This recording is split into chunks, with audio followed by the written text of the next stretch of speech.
नमस्कार साथियों, स्वागत है आप सभी का अंकित इंस्पायर्स इंडिया पर। मैं हूं अंकित अवस्थी। आप हैं मेरे साथ में एक ऐसे विषय पर डिस्कशन करने के लिए जिसकी चर्चा लगातार 4 दिनों से भारत की मीडिया में बनी हुई है।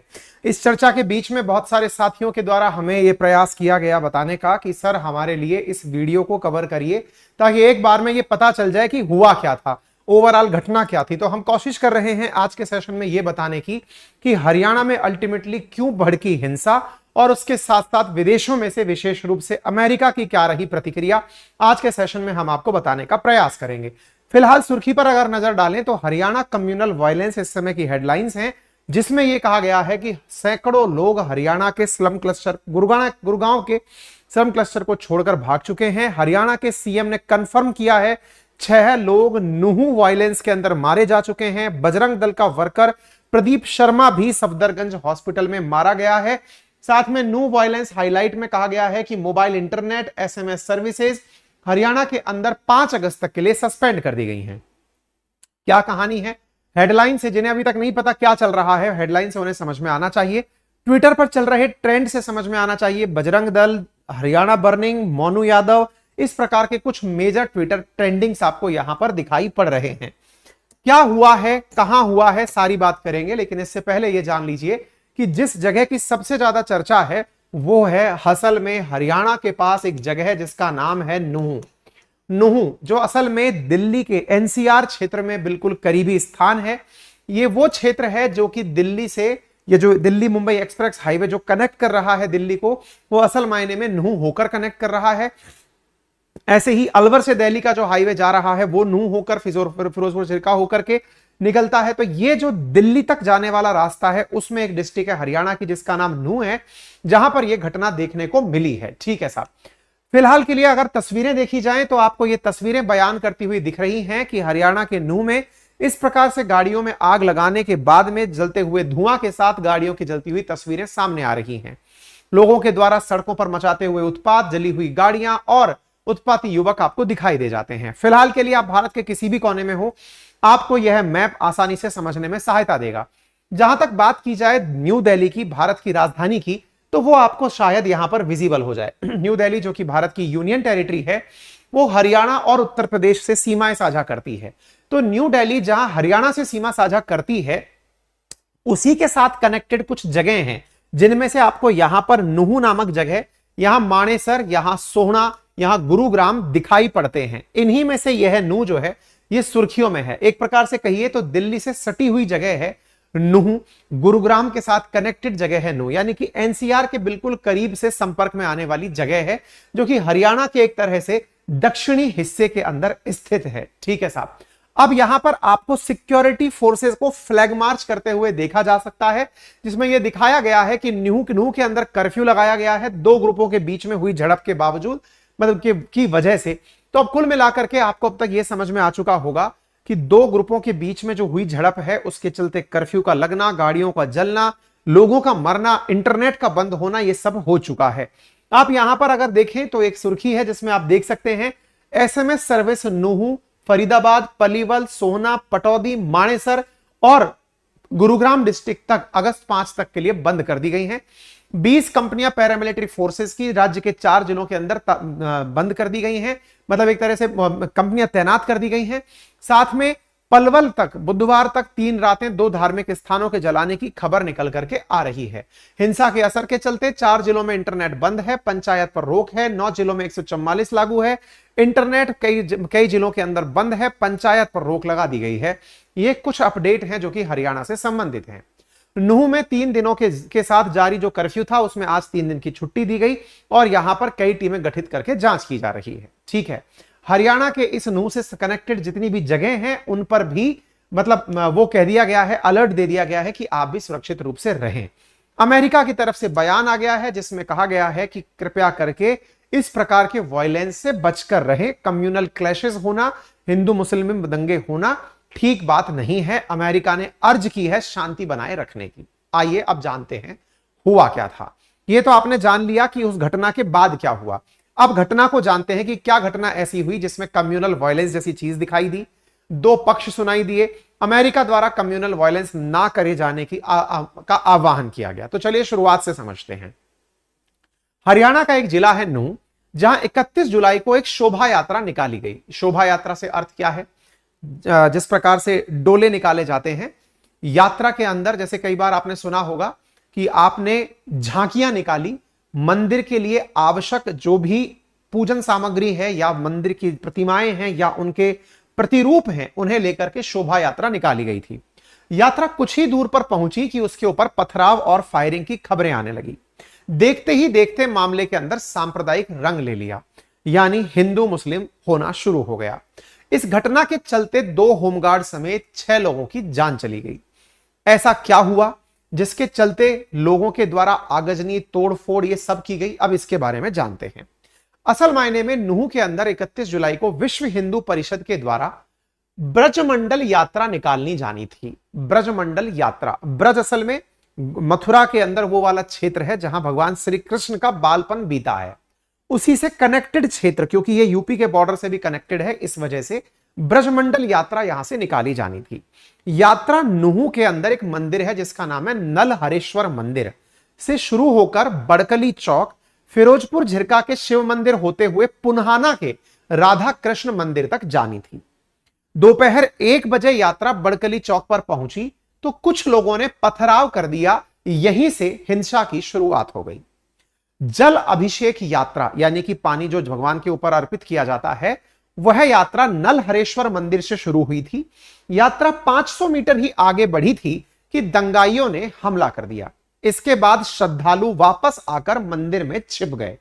तब दंगाइयों ने पहाड़ी से गोलियां चलाना शुरू कर दिया। एक तरफ से आप जैसा समझ रहे हैं कि मंदिर के श्रद्धालु हैं, तो दूसरी तरफ से दंगाई पहाड़ों पर चढ़ करके गोलियां और पत्थर बरसा रहे थे। यह मंदिर 3 तरफ से पहाड़ों से घिरा हुआ है और उस मंदिर के जो श्रद्धालु थे उनके ऊपर पहाड़ों से चढ़ी हुई उन्मादी भीड़ के द्वारा पत्थर और गोलियां चलाई जा रही थी। मंदिर के सेवादार अमरपाल और यात्रा में शामिल लोगों के मुताबिक दंगा भड़का तो मंदिर में 4000 से ज्यादा लोग फंस गए। मंदिर में फंसे लोगों ने बताया कि उपद्रव के दौरान मंदिर के अंदर भी गिने चुने पुलिसकर्मी थे। दंगे भड़के तो आगे निकली यात्रा से लोग वापस मंदिर की तरफ भागने लगे। यह है नलहरेश्वर मंदिर, जो तीनों तरफ से अरावली की पहाड़ियों से घिरा हुआ है। लश ग्रीन क्षेत्र में यह जमीन पर बना हुआ मंदिर है। यहां पर मौजूद पुलिस वाले स्थिति को नहीं संभाल पाए। वे फोन पर अधिकारियों से मदद मांगते रहे, लेकिन फोर्स पहुंचने में कई घंटे लग गए। नलहरेश्वर मंदिर से जुड़े लोगों ने बताया कि यात्रा के वक्त मंदिर में फोर्स तैनात थी। यात्रा जैसे ही आगे बढ़ी, फोर्स भी आगे बढ़ गई। शहर के तिरंगा चौक पर दंगे के बाद यात्रा में शामिल लोग जान बचाकर वापस मंदिर आए, लेकिन उनके साथ फोर्स नहीं लौटी। इसी प्रकार से मंदिर के पुजारी दीपक शर्मा ने 1 अगस्त को बताया कि 31 जुलाई को 2 बजे तक सब ठीक चल रहा था। वे भी मंदिर के अंदर थे। अचानक 3 बजे के करीब बाहर से शोर सुनाई दिया, तो जो लोग दर्शन के लिए मंदिर आ रहे थे वे अचानक मंदिर से जाने लगे। अच्छा, यह बात भी थोड़ा सा समझने की है, क्योंकि सावन चल रहा है, शिवजी के मंदिर में श्रद्धालुओं की भीड़ लगी रहती है। दीपक आगे बताते हैं कि पहले मंदिर से 1.5 किलोमीटर दूर माहौल खराब हुआ। बाद में यह मंदिर तक पहुंच गया। मंदिर के बाहर ही फायरिंग हो रही थी। पहाड़ियों से फायरिंग की गई और रास्ते बंद हो चुके थे। स्थिति खराब थी। मंदिर में श्रद्धालु फंसे थे और पुलिस भी वहां पर कम थी। साथ ही साथ यहां पर तस्वीरें भी आना शुरू हुई। आप यहां पर मंदिर के चारों तरफ पहाड़ियां देख सकते हैं। यहां पर मंदिर दर्शन करने आई हुई भीड़ के श्रद्धालुओं के खड़े हुए वाहन देख सकते हैं। और यहां पहाड़ियों से चढ़कर के उन्मादी भीड़ के द्वारा पहाड़ियों से गोलियां और पत्थर बरसाने की बातें सुनाई दी। यहां पर पुलिस के द्वारा जो सादा वर्दी में थी उसे गोली चलाकर और दंगाइयों को फायर करके भगाने की कोशिश की गई। पुलिस के द्वारा जो सादा वर्दी में आपको यहां पर दिखाई दे रही है, इनके द्वारा दंगाइयों को पीछे धकेला गया। अब यहां से आगे इन दंगाइयों के द्वारा मंदिर की तरफ बढ़कर रास्ते में मौजूद जो गाड़ियां थी उनमें आग लगा दी गई। धीरे धीरे 6 लोगों की मौत हो गई। 50 से ज्यादा पुलिस वाले घायल हो गए। 150 से ज्यादा गाड़ियां जला दी गई। हिंसा के बाद नूंह में इंटरनेट बंद कर दिया गया। 2 अगस्त तक कर्फ्यू लगा दिया गया। 5 अगस्त की आधी रात तक नूंह, फरीदाबाद, पलवल, गुरुग्राम, मानेसर, पटौदी, सोना, इन सभी के अंदर इंटरनेट बंद कर दिया गया। स्कूल, कॉलेज, कोचिंग सेंटर बंद कर दिए गए। गुरुग्राम में मॉल और थिएटर बंद किए गए। कंपनियों को वर्क फ्रॉम होम करने के लिए कह दिया गया। इसी बीच के अंदर हरियाणा के जो गृह मंत्री हैं उनका भी कमेंट आता है और उन्होंने कहा कि इस घटना में जिस तरह से सिलेंडर्स को तैयार करके रखा गया था आग लगाने के लिए, वे अल्टीमेटली आए कहां से। अर्थात इनका इशारा था कि यह घटना प्री प्लान्ड तरीके से की गई थी। अब यह प्री प्लान्ड तरीके की कहानी क्या है वो जान लीजिए। आपको जो ये व्यक्ति दिखाई दे रहे हैं तस्वीर में, इनका नाम है मोनू मानेसर। असल में इनका नाम मोनू यादव है, लेकिन अपने आप को चूंकि ये हरियाणा के अंदर मानेसर नाम की जगह से बिलोंग करते हैं, इसलिए नाम के पीछे ये मानेसर शब्द लगाते हैं, नाम लिखते हैं मोनू मानेसर। ये मोनू मानेसर के कारण बताया गया कि ये पूरा मामला भड़का। बहुत सारे न्यूज चैनल्स ने इनके बारे में काफी कुछ कवरेज किया है और कहा है कि यदि ये नूह ना आते तो शायद दंगा ना भड़कता। अर्थात एक व्यक्ति के आने से इतना दंगा भड़का कि 6 लोगों की जान चली गई, 150 लोगों में 150 गाड़ियां जला दी गई, 50 से अधिक पुलिसकर्मी घायल हो गए। इसका मतलब इस व्यक्ति की भी कोई कहानी रही होगी। क्या कहानी है अब थोड़ा सा वो जान लीजिए। असल में ये जो व्यक्ति मोनू मानेसर है, ये कौन है इसके बारे में जान लीजिए। असल में फरवरी के अंदर हरियाणा के भिवानी में 2 कथित गौ तस्करों की हत्या हुई। उस हत्या के अंदर आरोपी बनाया गया मोनू मानेसर को। नूह और गुरुग्राम में हुई सांप्रदायिक हिंसा के बाद यही व्यक्ति सुर्खी में आया। असल के अंदर मोनू मानेसर के द्वारा, जो कि नूह में मतलब पहले हरियाणा के भिवानी में जो गौ तस्करों के नाम पर जो हत्या हुई थी, उसका आरोपी है। उस आरोपी की तलाश राजस्थान पुलिस के द्वारा की जा रही है। इस व्यक्ति की तलाश में राजस्थान पुलिस भी सक्रिय है। यह व्यक्ति वीडियो पर मैसेज डालकर कहता है कि यह नूह आ रहा है। नूह असल में एक मुस्लिम डोमिनेटेड, मुस्लिम बहुतायत जिला है जहां की 80% आबादी मुस्लिम है। ऐसी स्थिति में चूंकि जो गो तस्कर मारे गए थे वो मुस्लिम समुदाय से बिलोंग करते थे, तो मोनू मानेसर ने जिस तरह से यह कहा कि वो वहां आ रहा है, उससे नूह के अंदर ऑलरेडी बैठे हुए जो मुस्लिम थे उन्हें लगा कि वो यहां आकर हमें चैलेंज दे रहा है कि मैंने तुम्हारे लिए मैं मोस्ट वांटेड हूं, लेकिन मैं तुम्हारे सामने आ रहा हूं। ये मोनू मानेसर खुद को बजरंग दल का सदस्य और गौरक्षक बताता है और उसकी सोशल मीडिया प्रोफाइल के अनुसार वह हरियाणा में गोरक्षक दल का प्रमुख है। मोनू मानेसर और उसके दल के लोग पुलिस को कथित गौ तस्कर के बारे में जानकारी देते थे और 2 लोगों की हत्या में भी इसके शामिल होने का नाम है। नासिर और जुनैद की हत्या हुई थी जिसका आरोपी इसे बनाया गया है। यह है बजरंग दल हरियाणा के नाम से मोनू मानेसर, जिसने यह कहा कि वो इस शोभा यात्रा के अंदर आ रहा है। अब जब इसके आने की खबर सुनाई दी तो नूह के अंदर बहुत सारे लोग सक्रिय हो गए और सक्रिय हुए लोगों ने इसकी प्रतिक्रिया स्वरूप इस पूरी शोभा यात्रा को टारगेट करने का मिशन चला दिया। जो नूह के अंदर मुस्लिम बहुतायत है उसके द्वारा इस व्यक्ति के आयोजन को ही गलत बताया गया और बहुत ही आपत्तिजनक तरीके से इस घटना की प्रतिक्रिया दी गई। प्रतिक्रिया स्वरूप उनके द्वारा शोभा यात्रा पर पहले से ही प्लानिंग के अकॉर्डिंग पत्थर, गैस सिलेंडर, आगजनी का सारा सामान और टारगेट करके सांप्रदायिक हिंसा को स्थान दिया गया। इसमें से एक वीडियो काफी वायरल हुआ। एक मेवाती चैनल है, यूट्यूबर है एहसान मेवाती पाकिस्तानी, जिसने बड़े ही अभद्र तरीके से अपनी कौम को, मेवाती कौम को, मुस्लिम समुदाय को भड़काने का काम किया। इस व्यक्ति के द्वारा, एहसान मेवाती के द्वारा लोगों को आह्वान देकर कहा गया कि यदि वे अभी भी इसे आकर छोड़ देंगे तो उन्हें उनकी कौम माफ नहीं करेगी। इस प्रकार के एक नहीं कई वीडियो सोशल मीडिया पर वायरल हुए, जिसके चलते एक सुसंगठित तरीके से एक प्रकार का भाव तैयार कर दिया गया जो कि सांप्रदायिक हिंसा के लिए पूरी तरह बिसात बिछा चुका था। अब तक आप लोगों को यहां तक पहुंचते पहुंचते यह तो क्लियर हो चुका होगा कि यहां तक पहुंचते पहुंचते पूरी तरह से सिक्योरिटी फेलियर था, सरकारी कार्यक्रम का फेलियर था। इसके पीछे के 2 बड़े कारण जान लीजिए। अगर बात करें इस घटना के मुख्य सूत्रधार की, जिसका नाम मोनू मानेसर बताया गया है, यदि वो 2 लोगों की हत्या का आरोपी है तो वो खुलेआम सोशल मीडिया पर है कैसे, प्रेजेंट कैसे है? अगर वो व्यक्ति अपराधी है तो वो पुलिस की गिरफ्त से दूर क्यों है? और अगर वो पुलिस की गिरफ्त से दूर है और उसके द्वारा अगर ये कहा जा रहा है कि वो इस शोभा यात्रा में शामिल होगा, तो क्या इस घटना के बाद पुलिस ने कोई भी सक्रियता दिखाते हुए उसे गिरफ्तार करने की कोई योजना बनाई या फिर उसे किसी प्रकार से रोकने का कार्य किया? नंबर एक, यह तो पुलिस के द्वारा या फिर इंटेलिजेंस के द्वारा फेलियर का पहला प्रमाण है। लेकिन इसी प्रमाण के बाद दूसरा फेलियर इंटेलिजेंस का यह है कि जब इस प्रकार की चीजें हो रही थी और सांप्रदायिक हिंसा के रूप में नूह के अंदर जो मुस्लिम मेजॉरिटी है उनके द्वारा वीडियो बना बनाकर मैसेजेस कर करके सोशल मीडिया के द्वारा यह प्रयास किया जा रहा था कि इस पूरी भीड़ को टारगेट किया जाएगा, तब भी साइबर सेल क्या कर रही थी? क्या इस प्रकार के मैसेजेस जब सर्कुलेट हो रहे थे, क्या सोशल मीडिया पर जब इस प्रकार की चीजें दिखाई जा रही थी, तो उस समय पर सोशल मीडिया का सेल क्या कर रहा था? इस घटना को होने क्यों दिया गया? यह अपने आप में एक बड़ा सवाल बनता है। अर्थात यह अपने आप में एक सिक्योरिटी फेलियर है जिसके चलते इतनी बड़ी हिंसा का अंजाम हुआ। यदि पुलिस मुस्तैदी दिखाती तो उन लोगों को जो भीड़ भड़काने का कार्य कर रहे थे, दोनों पक्षों से उन्हें गिरफ्तार किया जा सकता था।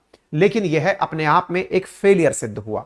हालांकि इसके ऊपर जांच बैठेगी, कोर्ट अपना काम करेगी, सरकार अपना काम करेगी, लेकिन इसमें ना जाने कितने ही लोगों का कितने रुपए का नुकसान हो चुका है। आप लोगों को लगता है 150 गाड़ियां जली होंगी, कुछ लोगों की मौत हो गई होंगी, कुछ का नुकसान हो गया होगा, इतना ही तो हुआ? जी नहीं। जब गुरुग्राम, मानेसर, सोहना, नूह ऐसी जगह जो कि भारत के अंदर इकोनॉमी के भी सेंटर बन चुके हैं, यहां पर जब इंटरनेट बंद रहता है, यहां पर जब किसी भी प्रकार की इकोनॉमिक गतिविधि बंद रहती है, तो इसका खर्चा प्रतिदिन में सैकड़ों करोड़ रुपए का होता है, क्योंकि ये भारत के इकोनॉमिक हब बन चुके हैं। यहां पर बड़ी बड़ी मल्टीनेशनल कंपनीज काम कर रही हैं, उनके कर्मचारी प्रभावित हो रहे हैं, कार्य प्रभावित हो रहा है। ऐसी स्थिति में इसका आकलन कुछ गाड़ियों और कुछ लोगों की मौत से लगाना नासमझी होगी। इस घटना के बाद में इस तरह के जो ट्वीट्स हैं ये काफी ज्यादा वायरल हुए। यहां की डेमोग्राफी थोड़ी सी आप जान लीजिए। यहां पर मेजॉरिटी 79% मुस्लिम आबादी है। तो ऐसी स्थिति में जब शोभा यात्रा निकल रही थी तो पुलिस ने सिक्योरिटी अरेंजमेंट्स क्या किए थे, ये अपने आप में एक चैलेंज का विषय बना हुआ है। चूंकि इस व्यक्ति के आने से और प्रतिक्रिया देने से सारी घटनाएं हुई, तो मोनू मानेसर का फिर बयान आया कि उसने अपने बयान में ऐसा कुछ गलत नहीं बोला, जिसकी वो जिम्मेदारी भी लेने को तैयार है। और उसने अपने एक इंटरव्यू में भी कहा कि मैंने हिंसा भड़काने के लिए नहीं कहा था, मैं वहां आऊंगा ऐसा कहा था। लेकिन इसके बाद में जो यहां पर जो नूह के अंदर मेजॉरिटी जो लोग हैं, जो कि उसकी घटना से भड़के हुए लोग थे, जिन्होंने बहुत सारे लोगों की आस्था का, जो कि अपने आस्था को निभाने के लिए मंदिर दर्शन में पहुंचे थे, उनकी गाड़ियों में आग लगाई। रास्ते में आप देख सकते हैं सिलेंडर्स की लड़ियां बिछा करके, और बहुत ही मतलब एक प्रकार से समझिए सांप्रदायिक सौहार्द बिगाड़ने में कोई कमी नहीं छोड़ी गई। आप यहां देख सकते हैं तरह तरह के ट्विटर पोस्टर्स चलाए गए, मंदिरों के साथ में जली हुई गाड़ियों के आप फोटो देख सकते हैं। यहां पर आप देख सकते हैं किस प्रकार से ऊपर से फायरिंग हो रही है, लोग इसके वीडियोस बना बनाकर डाल रहे हैं। यानी कि सिक्योरिटी पूरी तरह कॉम्प्रोमाइज थी। छतों पर से पत्थर बरसाते हुए लोग यहां पर देखे जा सकते हैं। साथ में खेतों में धधकती हुई जो गाड़ियां हैं, जो कि जाम में फंस गई थी, इंक्लूडिंग यहां पर एक जज साहब की भी गाड़ी थी जिसे भी आग लगा दी गई। आप उन्मादी भीड़ के द्वारा आम जन को पहुंचाए गए नुकसान की यहां पर कल्पना कर सकते हैं। डीजीपी के द्वारा बयान आया कि मोनू मानेसर समेत हर वीडियो की जांच होगी। डीजीपी पीके अग्रवाल के अनुसार ना केवल मोनू मानेसर बल्कि उसके साथ जो भी आप बिट्टू बजरंगी जैसे जो लोग शामिल थे, जिन्होंने इस प्रकार की मतलब शोभा यात्रा की बात की, और साथ में जिन लोगों ने बाद में हिंसा भड़काई, जिन मुस्लिम युवाओं ने भड़का करके लोगों को इस प्रकार की घटनाओं के लिए अग्रसर किया, अब सबकी जांच होगी। और सुप्रीम कोर्ट ने भी इस विषय के ऊपर अपने द्वारा नोटिस जारी कर दिया। कुल मिलाकर के बात यह है कि ये सारी घटनाएं देश में एक प्रकार के सांप्रदायिक सौहार्द को बिगाड़ने वाली हैं, और इसकी वजह से देश में फिर से सामाजिक ताने बाने को नुकसान पहुंचता है। आपकी नजर में इसका क्या समाधान हो सकता था? आप जरूर वो कमेंट बॉक्स में बताएं। एक सभ्य नागरिक के नाते, एक देश के सभ्य नागरिक के नाते आपकी नजर में इस प्रकार की घटनाओं को कैसे रोका जा सकता है? पुलिस को कहां सतर्कता दिखानी चाहिए? एक सभ्य समाज को किस प्रकार का ध्यान दिया जाना चाहिए? और यदि किसी धार्मिक स्थल पर इस प्रकार का आक्रमण हो तो उस तरह की स्थिति से निपटने के लिए सरकारों को क्या प्रयास और मुस्तैदी दिखानी चाहिए? तमाम बातों पर आप अपनी राय लिख सकते हैं। फिलहाल के लिए आरोपियों को पुलिस के द्वारा गिरफ्तार कर लिया गया है। उन्हें पुलिस के द्वारा गिरफ्तार करके अब धीरे धीरे कोर्ट के सामने प्रस्तुत भी किया जा रहा हो।